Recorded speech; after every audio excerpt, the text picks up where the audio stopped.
29 رجب المرجب عرس مبارک حضرت پیر امین الحسنات حنفی رحمۃ اللہ تعالی علیہ، رہنمائے امت، ناصر ملت، مجاہد اسلام، حضرت پیر سید امین الحسنات حنفی رحمۃ اللہ تعالی علیہ کی ولادت باسعادت 3 جمادی الاخری 1340 سنہ ہجری مطابق 1 فروری 1923 سنہ عیسوی کو خانقاہ قادریہ مانکی شریف، ضلع نوشہرہ، خیبر پختونخوا، پاکستان میں ہوئی۔ آپ رحمۃ اللہ تعالی علیہ کی ابتدائی تعلیم و تربیت خانقاہ قادریہ مانکی شریف میں ہوئی۔ 12 سال کی عمر میں والد محترم پیر عبدالرؤف رحمۃ اللہ تعالی علیہ کی وفات کے بعد سجادہ نشین مقرر ہوئے۔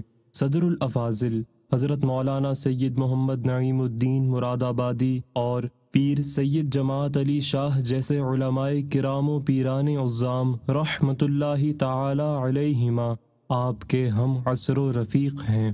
مجاہد اسلام حضرت پیر سید امین الحسنات حنفی رحمۃ اللہ تعالی علیہ تا حیات خلق خدا کی رشد و ہدایت میں مصروف رہے۔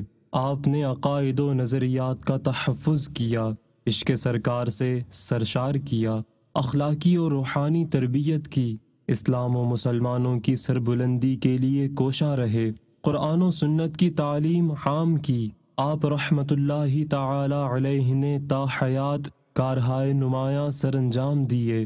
آپ کی فقید المثال تاریخی خدمات قیامت تک باعث فخر ہیں۔ ناصر ملت، مجاہد اسلام حضرت پیر سید امین الحسنات حنفی رحمۃ اللہ تعالی علیہ نے 29 رجب المرجب 1379 سنہ ہجری مطابق 28 جنوری 1960 سنہ عیسوی کو وصال فرمایا، اور آپ کا مزار مبارک مانکی شریف، ضلع نوشہرہ، خیبر پختونخوا میں مرجع خلائق ہے۔ اللہ عز و جل کی ان پر رحمت ہو اور ان کے صدقے ہماری بے حساب مغفرت ہو۔ صلو علی الحبیب صلی اللہ تعالی علی محمد۔ مجھے اپنی اور ساری دنیا کے لوگوں کی اصلاح کی کوشش کرنی ہے انشاءاللہ۔